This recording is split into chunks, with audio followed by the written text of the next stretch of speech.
My name's Amber, 26 years old, and I have just officially received my master's degree in business administration from the University of Michigan, a milestone I sacrificed nearly my entire youth to achieve.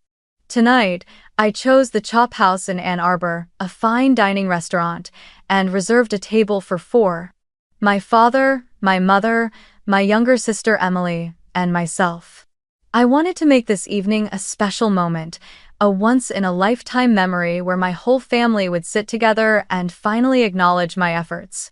Looking at the carefully set table, the pristine white tablecloth, the warm golden candlelight reflecting through a glass of red wine, I saw 3 empty chairs waiting. Inside me was a strange mixture of hope and fear. I knew my family had never truly valued me. Since childhood, all attention and affection had always gone to Emily. When I won academic awards, they ignored it. When I survived a difficult surgery, they were absent. But with Emily, even a small performance or a simple change of major was celebrated as a grand achievement. I admit, at times, I grew used to the silence, used to carrying everything on my own, used to consoling myself. But tonight, I still believed things would be different. I wanted to believe they would walk through that door, look at me with pride in their eyes, and finally say the words I had longed to hear all these years. "Amber, we are proud of you." An hour passed in tense waiting, the candle on the table flickering low, and the chairs across from me remained empty. The waiter walked by several times, his eyes filled with a trace of pity, as if silently asking whether my guests would ever arrive. I forced a smile and said they must be stuck in traffic, but deep down, unease began to rise in a way I could hardly describe. My phone buzzed softly. I grabbed it quickly, my heart racing with one last glimmer of hope. But what awaited me was nothing more than a short message from my mother. "You're not exactly a priority right now. We'll catch up soon." I read it over and over, each word cutting into my chest like a cold blade. Not a priority right now. That was how my mother described the day of my master's graduation, the day I had dreamed would finally bring our family together. I bit my lip until it bled, my hands trembling as I slowly placed the phone back on the table. I told myself to be patient, that maybe it was just a misunderstanding, that they would still show up. But when the clock struck close to 10 at night, 2 hours after that text, I no longer needed to comfort myself with false hope. A Facebook notification flashed across my screen like a slap to the face. Emily, my sister, had just posted a series of glowing photos from Plymouth Lakefront Restaurant, a lakeside venue not far from where I was. In the pictures, my entire family sat beaming around a dinner table, glasses of wine raised high, smiles filling every face.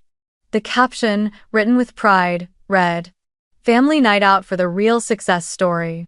Beneath it were comments congratulating Emily on signing her new PR photography contract. I sat frozen, staring at the screen. Not a single word mentioned me, not one hint that today was also the day I completed a long, grueling academic journey. The day I officially stepped out of years of study and into my career. In those photos, my chair didn't exist, as if I had never been part of that family at all. I drew in a deep breath, trying to hold myself together, but my shoulders trembled, and at last the tears slipped free, rolling down onto the pristine white tablecloth. I lowered my face, fists clenched tight, but I no longer had the strength to wipe away the smudged mascara staining my cheeks. Have you ever felt the sting of being dismissed and abandoned by your own family at the very moment you needed them most? If my story touches you in any way, let me know where you're listening from, so I'll know I'm not alone. Sitting in a daze in that elegant dining room, I heard the soft footsteps approaching. The young waiter gave me a strained smile as he set down a polished brown leather folder, inside of which was the bill I knew I couldn't avoid. I opened it, and the bold number at the very bottom made my heart stop for a moment. $1,840. That was the cost of a 4-person dinner with the special menu I had carefully chosen so my family could have a night to remember. But in reality, it was only me left sitting there, sipping water in humiliation, while the other 3 chairs remained forever empty. I took a deep breath, slid my credit card out of my wallet, swiped it mechanically, and signed my name with trembling hands. I still left a generous tip, because I saw the sympathetic look in the waiter's eyes. None of this was his fault, and I didn't want anyone else to suffer just because my family had chosen to abandon me.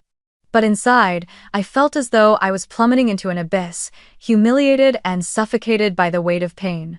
When I stepped out of the restaurant, the night air in Ann Arbor cut sharp and cold. I pulled my coat tightly around me and walked heavily toward the parking lot. The dim yellow streetlights stretched my shadow, a lonely reminder that no matter how much I had grown, no matter the degree I had earned or the independence I had built, in my family's eyes, I was still someone who didn't deserve to be a priority. What stung most was knowing that for years, I had been the very one keeping their priorities intact through my own sweat, tears, and money. Memories crashed over me like relentless waves. At 22, fresh out of college and starting my first job at a small financial firm, I should have been enjoying the fruits of years of hard work. But before long, my father was hospitalized with diabetes complications. The medical bills came to nearly $8,000, and insurance didn't cover it all. I emptied my very first savings, even borrowed in desperation from colleagues, just so my mother wouldn't have to pawn the wedding ring she loved to flaunt to the neighbors. Not a single word of gratitude followed. All I heard was, as the eldest daughter, sacrifice is your duty.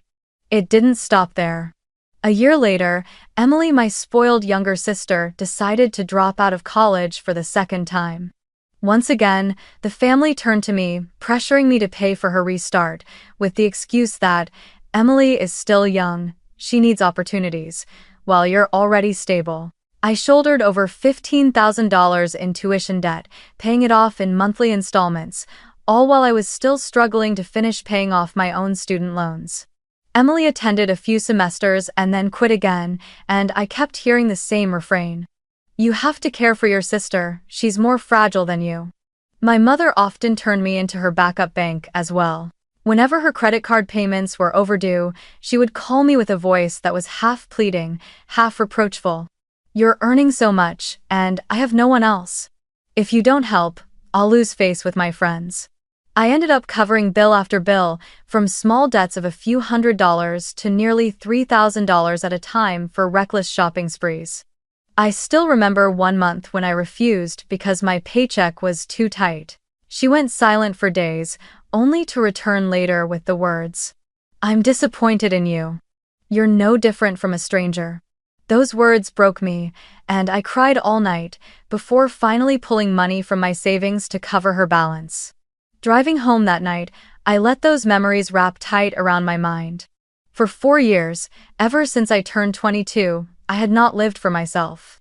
Every paycheck, every bonus, even the smallest dreams like traveling or buying a new car, had been swallowed whole by the bottomless pit called family. I couldn't even remember the last time I treated myself to an expensive meal or a new dress. Meanwhile, Emily could get the latest phone every year, drop out of school to pursue her passion for photography without a care in the world, because her big sister was always there to cover her. Tonight, as I paid nearly $2,000 for a dinner that never even happened, I suddenly realized I was repeating the same old pattern, paying the price for things my family never valued. But this time, the humiliation was laid bare before my eyes. I had sat there, covering the cost of a meal where the very people I called family had abandoned me to celebrate another so-called success without me. And for the first time in my life, I saw clearly that this injustice was not just a series of isolated moments, it was an entire system I had been shackled to for years. I pulled my car over to the side of the road, sitting still in the dark cabin as fresh tears spilled out again. I thought about the long nights waiting tables and scrubbing dishes during college just to pay tuition because my parents said they couldn't afford it. I thought about how I never once had a proper birthday party, while Emily had a lavish 18th with a live band and dozens of guests. I thought about the time I dreamed of owning a small apartment of my own, but instead of saving, I signed monthly mortgage checks for the house in Canton, a house I didn't live in because my mother insisted, this is for the family's future. I may. And tonight, with the $1,840 receipt still in my wallet, I saw more clearly than ever before. I never truly had a shared future with them. All I had was a present that was exhausting, a present full of burdens, and a present where I was constantly forgotten. And in that exact moment, a new thought began to form inside me, sharp, undeniable, and resolute. It was time to stop living as an ATM for my family. I returned to my small apartment drained, humiliated, and hollow. When I switched on the light, the familiar room glowed, a space defined by 4 bare walls and a few pieces of minimalist furniture I had saved for months to afford. I set my bag down, collapsed into the chair, and opened my laptop out of habit. The screen lit up, dragging back memories I had tried to bury. I logged into the joint bank account I shared with my mother, the one where, for the past 4 years, I had set up an automatic transfer of $2,100 each month to cover the mortgage on the house in Canton, Michigan. The house that had never once been considered mine. Since college, I had never lived there, never had a room of my own. Every time I visited, I had to sleep on the living room couch because my old bedroom had long been transformed into Emily's personal photography studio. The number glowing on the bank screen made me freeze, over $100,000 gone in the last 4 years. Every single dollar, every cent, was my sweat and tears, overtime pay, year-end bonuses, even the savings I once dreamed of using for a trip to Europe or for a small condo in my own name. All of it had been swallowed by that house. Yet in my mother's eyes, this was nothing more than my natural duty. I still remember the first time I timidly asked, "Mom, I've been paying the mortgage all this time. Will I ever be considered a co-owner of the house?" She looked at me with a thin, dismissive smile and answered curtly, "A capable daughter should know how to sacrifice. The house belongs to your parents. Don't think about what's fair or not." Her words sounded gentle, but they hit like a bucket of ice water in my face, extinguishing every hope I had for fairness. From that day on, I barely dared to bring up the subject of repayment or ownership again. Each time the thought rose to my lips, I remembered the coldness in her eyes, a look that carried both contempt and reproach. Once, when I tried to say that paying the mortgage was weighing me down too heavily, she merely sighed, called Emily over, pointed at me, and said, "See, your sister is always calculating. But you, just live freely. Don't worry about money. She'll take care of it." I fell silent, swallowing my bitterness because I knew that if I argued, I would only become more of a selfish villain in their eyes. But tonight, as I scrolled through the entire transaction history, I could no longer control the trembling in my chest. For over 4 years, who had I really been living for? I had thrown myself into work, taken weekend shifts, accepted projects no one else wanted just to earn extra money, not to build a life for myself, but to keep alive a so-called family home that was nothing more than a cage with me locked outside. I remembered the time I fell seriously ill, feverish to the point I could barely stand, and thought I might finally receive some care. Instead, my mother simply called to remind me, "Don't forget this month's transfer, the bank won't wait for you." I leaned back in my chair, my hand pressed against my temple. Images stacked on top of one another. Emily proudly showing off her newly renovated room for photo shoots, my mother boasting to neighbors that we support our youngest, while our eldest can handle everything on her own, and my father staying silent, never once stepping in to defend me. Whenever someone asked why I hadn't bought my own place yet, why I hadn't started a family, my mother's answer was always, "Amber has to put family first. She's so responsible." It sounded admirable, but the truth was, I had been nothing more than a cash machine shielding them from the weight of their own poor choices. A heavy, drawn-out sigh escaped me. I reached out and touched the laptop screen, staring at the numbers draining away like blood being siphoned from my veins. For the first time, I dared to ask myself directly, who have I been living for all these years? Not for me, not for my happiness, but only to sustain an illusion of a complete family in which one person was endlessly exploited while the other 3 lived carefree. Anger and humiliation surged together, like a fire that had been trapped for too long and finally found a crack to escape. I realized that I had never truly lived. I had only existed as a shadow, as a shield absorbing every blow for them, only to be abandoned every time I needed a hand to hold.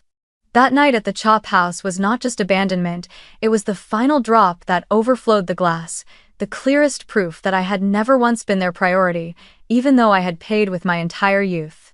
I sat there, the glow of the screen reflecting off my tear-reddened eyes. A string of memories echoed in my head, the endless calls saying, "Amber, can you cover this for me?"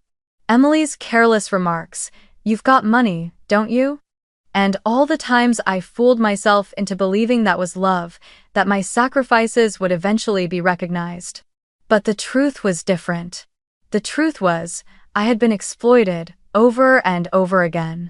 And tonight, I could no longer pretend otherwise. I took a deep breath, my hand trembling on the mouse, then slowly moved it toward the button that read, "Cancel recurring payment." The cursor blinked like a faint light in the darkness, and I knew that with just one click, the endless cycle of torment would finally end. My heart pounded so hard I could hear it echoing in my chest, but there was nothing left to hesitate over. I clicked. A notification appeared. "Your automatic payment has been canceled." Just a single line of text, yet it felt as if I had severed the chain that had kept me imprisoned for years. I closed the laptop, my palms still damp with sweat. But in that moment, for the first time in years, I felt like I could breathe freely. I stood up, pulled a small yellow sticky note from the drawer, and scribbled the words I had buried in my mind for so long. "Let Emily pay it now." The strokes were firm, decisive, a declaration that I would never return to my old role again. I stared at the note for a long while, then folded it and slipped it into the pocket of my coat. The night was deep, and the city of Ann Arbor lay quiet. I grabbed my car keys and walked down to the parking lot. The sound of the engine starting up echoed in the stillness like an affirmation. I drove away from my apartment, heading toward Canton, where that house stood, the house that had drained the life out of me for 4 years. The midnight highway stretched empty, lit only by endless rows of yellow streetlights. I drove in silence, hearing nothing but the whistle of wind through the cracked window and the steady rhythm of my heartbeat returning to calm. When I turned into the familiar neighborhood, the scene unfolded like an old film. Well-kept houses, neatly trimmed lawns, faint golden light spilling from bedroom windows. I stopped the car in front of my family's house. It was completely dark, silent. I sat in the car for a few minutes, staring at the walls that had consumed hundreds of thousands of my dollars, thinking about all the nights I had worked myself to exhaustion just to keep this place out of the bank's hands. The irony cut deep. Even inside that house, I had never had a place of my own. I opened the car door and stepped out. The night wind was sharp, carrying the chill of damp grass and the rustle of leaves overhead. I pulled the note from my coat pocket, gripping it so tightly the edges crumpled in my hand. Each step toward the front door felt heavy, yet unshakably firm. The sound of my heels striking the concrete echoed in the stillness, blending with the wind like the score to my own release. Standing before the dark wooden door, the same door I had opened countless times hoping to find warmth, but finding only disappointment, I now saw it as nothing more than a symbol of chains. I drew in a breath, peeled the backing from the strip of tape I had brought, and pressed the note firmly onto the center of the door. The words stared back at me. "Let Emily pay it now." I stepped back, staring for a long moment, searing it into memory. It wasn't just a piece of paper, it was a declaration, a verdict, the final cord being severed. I turned away and walked back. The wind whipped my hair, and the tassels of my graduation gown fluttered behind me like a strange emblem reminding me of the pain of that empty evening, yet signaling the start of a new chapter. The streetlights cast my shadow long across the pavement, a shadow standing tall, no longer bent under the weight of duty. Each footstep landed stronger than the last, as though I was leaving behind not only a house but an entire life of submission. When the car door closed behind me, I sat still for a moment, breathing deeply, then started the engine. This time, the sound was no longer heavy, it resounded like the drumbeat of freedom. I drove off without looking back, leaving that house to drown in its own darkness, along with the small note that would shatter my family at sunrise. On the road home, I caught sight of the streetlights receding in the rearview mirror. A strange lightness filled my chest, as though shackles that had bound me for years had finally fallen away. I realized that the moment I pressed that note onto the door was the moment I had truly chosen to live for myself. No more mortgages, no more false responsibilities, no more role as the financial lifeline for those who never once thought of me. The next morning, the first light of day slipped through the thin curtains, casting a pale glow across my small apartment. I hadn't slept much after the long night of driving and making the biggest decision of my life. My body was exhausted, but inside, there was a strange sense of relief, as if I had finally shrugged off a massive weight that had been crushing me for years. I reached for my phone to check the time, and instantly the screen lit up with a number that froze me in place. 79 missed calls. I stared at the list: Mom, Dad, and Emily. Names that had once been tied to my childhood and my sense of responsibility, but now felt only like burdens. I opened the voicemail inbox, my fingers trembling slightly. The first message played, and it was my mother's voice. I had never heard her sob like that before, but instead of sympathy, all I felt was a tightening in my chest. Amber, you're so selfish. Do you even know what you've done? Do you want this whole family to lose our house? Do you want me to die before you're satisfied? How could you be so cruel to your own family? Her voice cracked, filled with both accusation and hysteria. Each word cut sharp like a blade, but unlike the past, it no longer triggered guilt in me. Instead, I heard the truth more clearly than ever. Even in tears, my mother was only thinking about the house, about what they stood to lose, not once about the pain I had carried all these years. The next message was from Emily. Her voice was shrill, dripping with scorn. Who do you think you are? Just because you have some mediocre MBA, you think you're important? You're nothing special. That house Mom and Dad kept it for me, not for you. And now you've canceled the mortgage, and we're about to lose it. Bravo, Amber. Are you happy now? I swear you'll regret this. I closed my eyes, listening to the sneer in her laugh at the end. That sound was so familiar I could picture her face, the mocking curl of her lips, the gleam in her eyes, so sure of her protection. But this time, instead of breaking me down, her words felt like confirmation that my choice had been right. The third message was from Dad. Unlike the others, he said almost nothing. Just heavy breathing for a long stretch, then finally one flat sentence. You've broken your mother. That was it.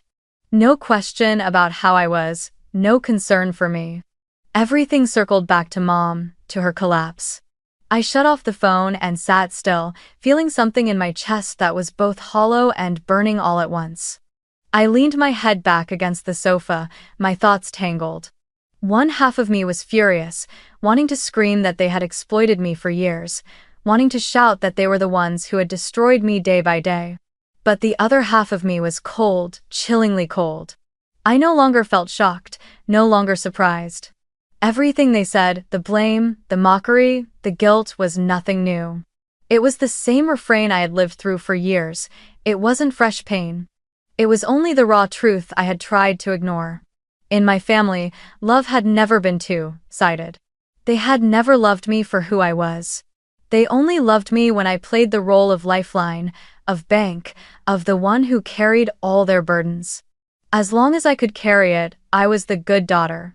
But the moment I dared to let go, I instantly became selfish, heartless, and cruel. That truth pierced me, painful but undeniable. I stood up and walked out onto the balcony. The cool morning wind swept through my hair, carrying away some of the heaviness. Looking out, the city was just waking, the streets still quiet, sunlight slowly spilling over the horizon. A part of me wanted to collapse, to apologize just to smooth things over. But another part, the part growing stronger inside me, whispered that I had gone too far to ever turn back. I had taken the most important step, and if I retreated now, I would never escape again. I picked up my phone, staring at the long chain of missed calls. Mom, Dad, Emily, all three of them in a frenzy. But they weren't afraid of losing me. They were afraid of losing the house, of losing their financial safety net. And that was the clearest proof that in this family, love had never been born of real care. I pressed the power button, and the screen went black, plunging the room into silence. In that silence, I understood. I had begun a new life, one no longer bound by guilt, ridden calls, and accusatory voices. I told myself, if they call me ungrateful, then so be it. Because for the first time, I had chosen me. I sat quietly in my small apartment, my back resting against the worn sofa. Around me were four bare walls, clean, but cold. The morning light streamed through the window, sliding across the white surfaces where not a single photograph hung. My eyes wandered the room, and suddenly I recognized a truth I had long chosen to ignore. In this apartment, there was not a single family keepsake. No framed vacation photo, no cherished gift preserved on a shelf. Everything tied to family existed only in the form of bills, debts, and responsibilities I had shouldered alone. And here, this place, the only space truly mine, was utterly absent of their presence. A lump rose in my throat as childhood memories came rushing back. I remembered the day I graduated high school, one of those moments I had hoped would be a celebration. I stood on stage, diploma in hand, scanning the crowd for my parents' proud eyes. After the ceremony, Emily, only 16 at the time, was gifted a shiny red car to prepare her for the future. And me? I was handed a cheap notebook with the words, "Take care of yourself." My mother smiled as if it were meaningful, while my father nodded, saying, "The eldest daughter must be strong." I smiled. I thanked them, but inside, I shattered. Even as a teenager, it had already been decided that I would bear the weight, sacrifice, and stand alone with no one behind me. Meanwhile, Emily grew up swaddled in indulgence. She enrolled in college 3 times, dropped out 3 times, yet each time my parents praised her as brave for chasing her dreams. I remembered when she abandoned a pre-med program to switch to art, and my mother clapped her hands proudly, saying, "She has vision, she dares to live for passion." And me, the one who never quit, who worked endless shifts, who traded away her youth for study and work, was reduced to nothing more than "Amber knows how to handle things." That label sounded like praise, but in truth, it was only another way of shifting all the burdens onto me. I looked around my apartment, where every single item had been bought with my own careful savings: the small desk in the corner, the second-hand bookshelf I found at a clearance store, the old but sturdy sofa beneath me. Nothing bore the mark of family except the emptiness itself. And in that moment, I felt like a lone traveler who had spent years laboring not to build a home for herself, but to sustain an illusion of family that had only ever seen me as their ATM. I remembered all the times I had begged for just a little encouragement. The day I won a college scholarship, my mother only said, "Don't be too proud, you still have a lot to handle." The day I got my first job offer, my father remarked casually, "That's normal. Everyone has to work." It was the complete opposite of how they celebrated Emily when one of her photos was published on a small art school website. Sitting in the dark, I realized that the love I had always craved had never truly existed. I wasn't a daughter to be cherished, I was simply their backup plan for every failure. Emily spent money recklessly on parties, new cameras, short vacations without ever having to worry. Each time her account ran dry, my mother would turn to me as if it were the most natural thing in the world. "Amber, your sister is still young, she needs opportunities, help her." And I did, I always did, until nothing was left of me but exhaustion. In my quiet apartment, I asked myself, why don't I even have a single family photo on the wall? Because in every group picture, I was always the shadow lingering at the edge, wearing a forced smile, eyes searching for recognition that never came. Hanging those photos would only make the room colder. So I left the walls empty. And that emptiness itself was proof that I had never truly had a real family. Thinking about it, my heart sank. I realized that from the time I was a child, I had been trained to be the lifeline. When my parents sank into debt, I was the one to gather money and pay. When Emily failed, I was the one to lift her back up with my time and finances. When my mother overspent, I was the one scrambling to cover the damage. I never had the chance to breathe for myself. I had lived as a tool, a resource, not as a person with dreams and feelings of my own. That truth was raw and merciless, but in the stillness of that morning, it was clearer than ever. My family had never really wanted me for who I was. They only wanted a walking ATM, something that worked, earned, and supplied whenever they needed. And the moment I stopped dispensing, I became the traitor. I took a deep breath, staring at the blank wall in front of me. For the first time in years, I saw myself clearly in it. A 26-year-old woman, scarred but strong, forged by the very wounds that had nearly broken her. I whispered to myself, if in their eyes I've only ever been an ATM, then it's time to pull the plug. A week had passed since the night I pressed that yellow note onto the door of the house in Canton. I had turned off my phone, cut all contact, and lived in a rare silence I hadn't known in years. At first, it felt hollow.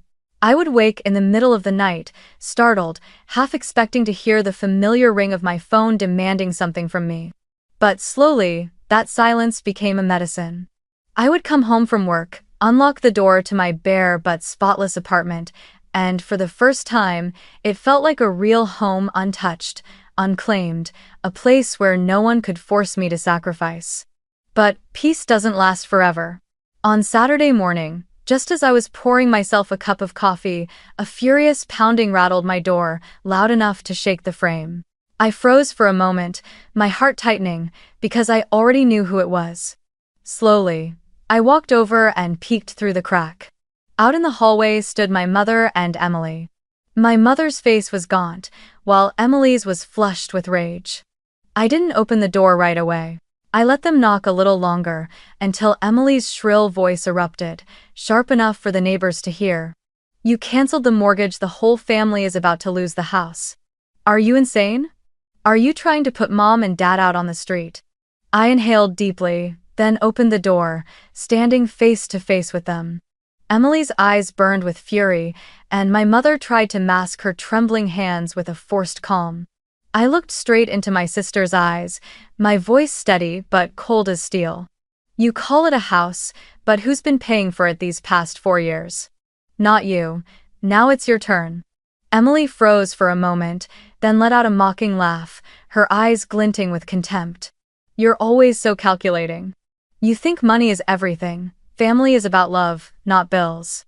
I tilted my head, my lips curling faintly. If family is about love, then why haven't I ever received any? All I've ever seen are bills shoved in front of me, again and again. My mother rushed to intervene, her voice breaking, pulling out the same tired refrain I had heard my whole life. Amber, this isn't how family behaves. You're tearing everything apart. No matter what, we're still a family. You can't just turn your back and walk away like this. As re-4. I stared at her for a long time, letting the flood of memories crash back, the nights I shouldered their debts, the moments I begged for comfort but was met with blame. I gripped the coffee cup in my hand, exhaled slowly, and my voice dropped low and firm. No, Mom, you're wrong. This is not what family love looks like. Love is not forcing one person to sacrifice until they collapse, while everyone else lives in comfort. Love is not calling your daughter selfish just because she dares to live for herself. If this is how family defines love, then I'd rather have no family at all. My mother's face drained of color, her lips trembling but unable to form a reply. Emily's face burned red, her feet stomping against the floor. You're a traitor. You've ruined everything just to get back at me. You'll regret this, Amber, you'll see. I didn't respond. I quietly closed the door in their faces, without a second's hesitation.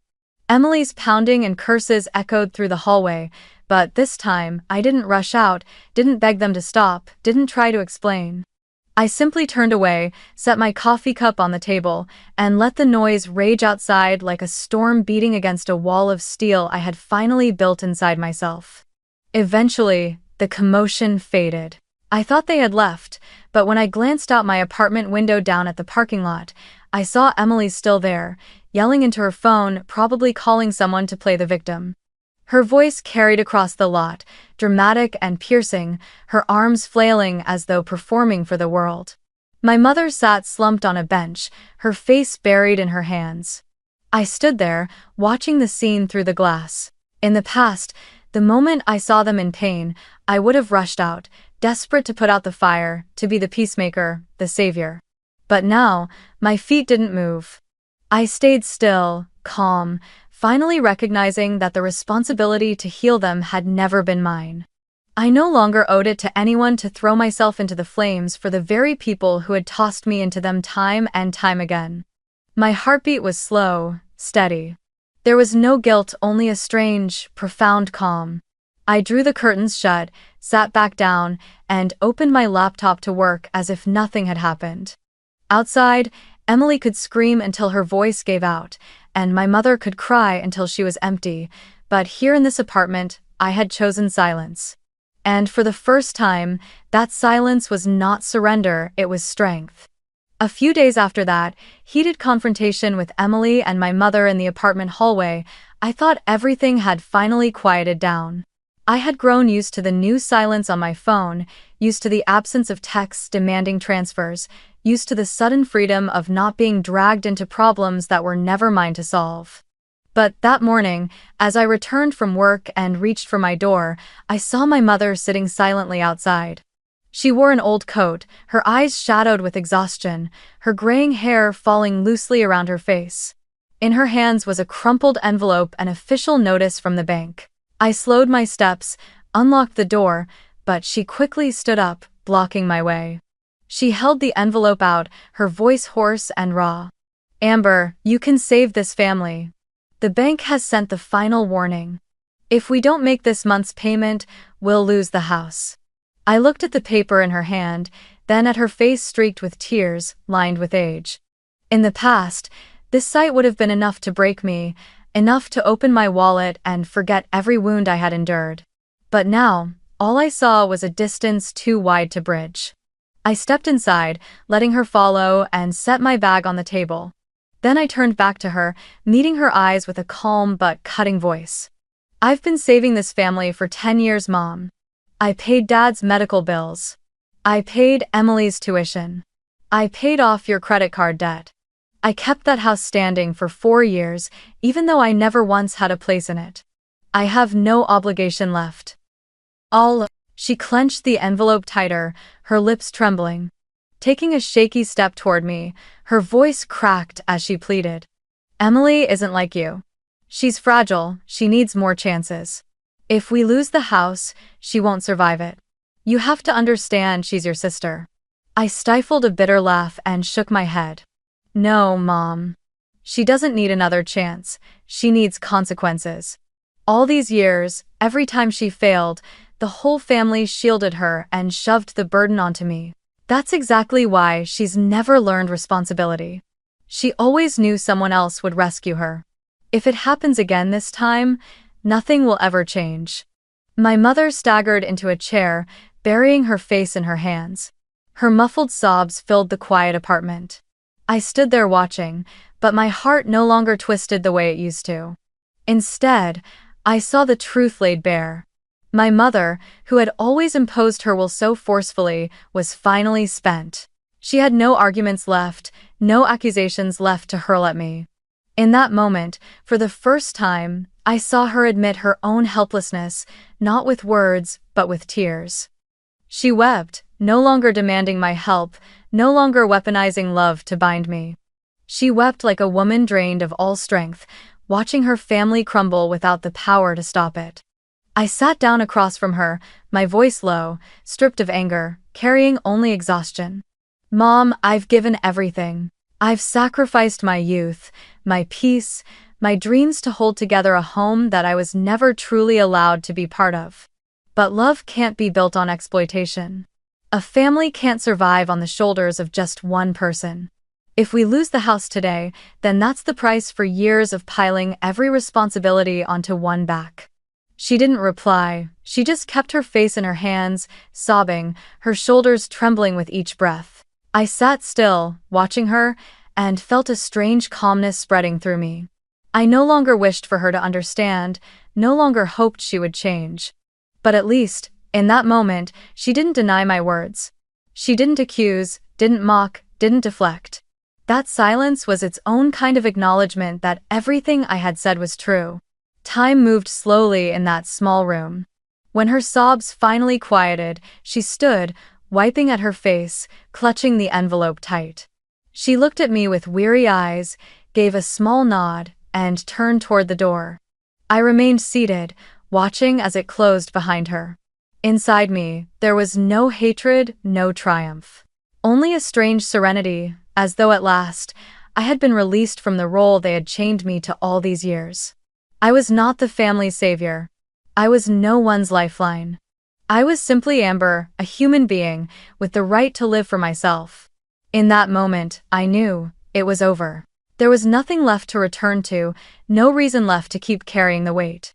My mother had broken down, had revealed her helplessness. And I, for the first time in 10 years, no longer felt guilty. 30 days later, what I had long anticipated finally happened. The bank officially foreclosed on the house in Canton. One morning, as I opened my work email, a local news alert caught my eye. Property foreclosed in Canton Township. The address appeared on the screen so familiar it made me pause. The house I had paid for, month after month, for 4 years, the house where I never truly had a place, no longer belonged to them. Everything they had clung to with my money collapsed in a single, cold notice from the bank. Emily was the first to face the consequences. With no studio to take photos, no place to stage her live streams, she was forced to move into our aunt's house in Dearborn. From what I heard through acquaintances, she complained endlessly, blaming me for destroying the family's future. But this time, no one cared to listen. Even my aunt, the one who had always spoiled Emily, gave her nothing more than a cramped spare room and insisted she deal with her mounting credit card debt on her own. My father, always the quiet one, chose to leave the house before the bank even arrived.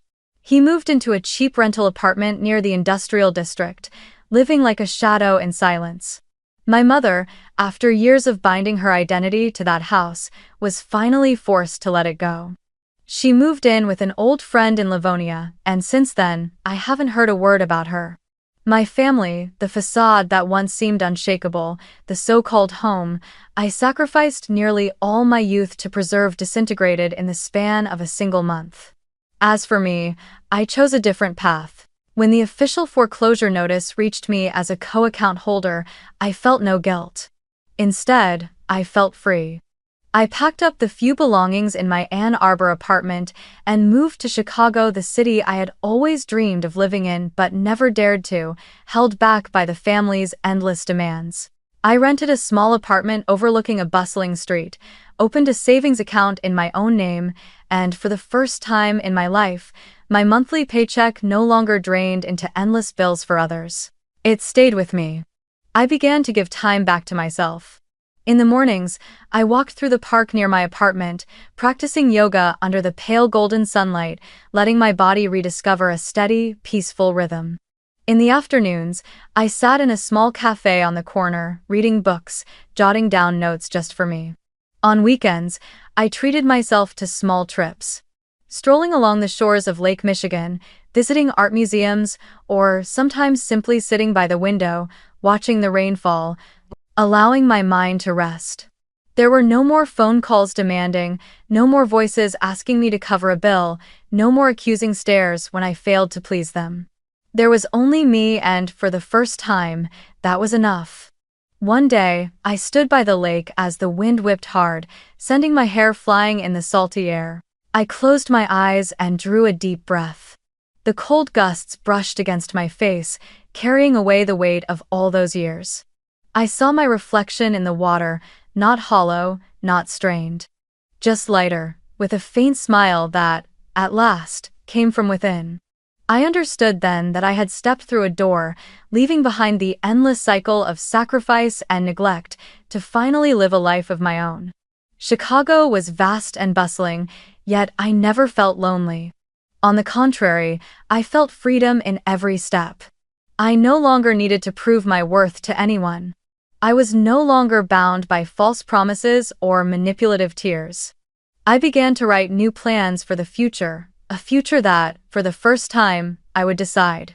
The house in Canton might be gone, My family might have fallen apart, but I had no regrets. Because the truth was, that house had never been my home. That family had never loved me with unconditional love. It was all just a facade, and when it finally crumbled, I was able to see my own worth clearly. As I walked away from the lake that afternoon, the golden sun stretched across the water, and the wind rippled gentle waves along the surface. I moved forward with a heart lighter than it had ever been. For the first time in years, I was no longer afraid of tomorrow. I knew that at last, I was truly living for myself. Sitting in my new apartment in Chicago, I looked out the window as the sunset draped its colors across the tall buildings. For the first time in years, I felt peace.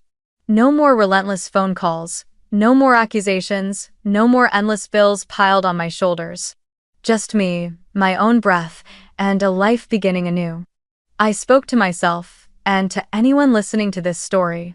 Cutting out the toxic is not selfish, it's saving yourself. I once believed I was ungrateful if I didn't pay my family's debts, once thought I was a bad person if I refused their demands. But the truth is, sacrifice does not equal love, and real love never requires someone to exhaust themselves just to please others. I lost my youth trying to be the lifeline, the backup bank, only to discover that when I collapsed, no one reached out a hand. That wasn't love, that was exploitation disguised as family. Today, I stand up and declare, I am no one's bank anymore. I am myself. I choose to keep my strength and my future for me. I choose to build a life on freedom, not on chains. To them, I may be a traitor, heartless, ungrateful. But in my heart, I know this. For the first time, I have been loyal to myself. If you've ever been dismissed by your family, ever reduced to a tool to carry their weight, remember this, you are not wrong for protecting yourself. You are not selfish for saying no to unreasonable demands. And you have every right to choose a different path, a path where love only exists when it comes with respect. Thank you for listening, and I'll see you again in the next story, right here, at this hour every day.